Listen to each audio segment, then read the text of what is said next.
Bienvenue sur des bêtiseurs.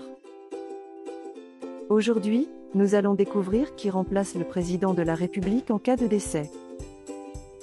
Selon vous, qui remplace le président de la République en cas de décès? Voilà une question un peu morbide, mais fort intéressante. En France, si le président de la République meurt, qui le remplace à l'Élysée? Sachez tout d'abord qu'il existe en France des institutions qui composent l'État. Ces institutions aident l'État à se structurer, à s'organiser et à fonctionner dans le respect strict de la Constitution. Bon, qui remplace le président de la République en cas de décès? La Constitution de la Ve République préconise que le président du Sénat remplace, à titre intérimaire, le président de la République en cas d'essai, destitution, démission ou autre motif qui empêcherait ce dernier de continuer à exercer ses fonctions. Pourquoi en cas de décès le président de la République doit être remplacé par le président du Sénat?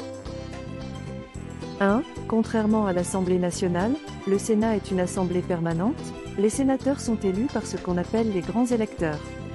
Le président de la République ne peut pas dissoudre le Sénat. La Constitution prévoit le Sénat en tant qu'assemblée permanente afin qu'il puisse garantir la continuité de l'État en cas d'indisponibilité du président de la République. Retenez que l'Assemblée nationale n'est pas une assemblée permanente, car le président de la République peut la dissoudre au titre de l'article 12 de la Constitution.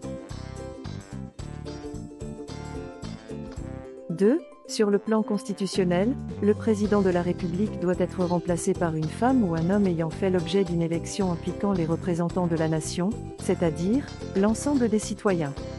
Ainsi, parmi les institutions qui composent l'État, c'est donc à l'Assemblée nationale et au Sénat que l'on retrouve les représentants de la nation.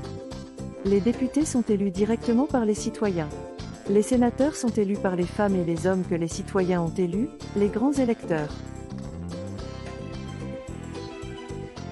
Dans ce sens, à l'instar du président de la République, qui est élu au suffrage universel direct, les parlementaires sont les représentants de la nation. Ils n'ont donc pas été nommés députés ou sénateurs. Ils ont été élus.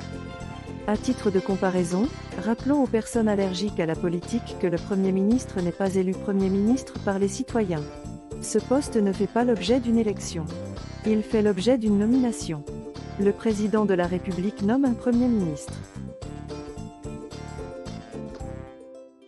Enfin, si vous vous intéressez au président de la République française, regardez notre vidéo intitulée « Combien de présidents français sont morts assassinés ?»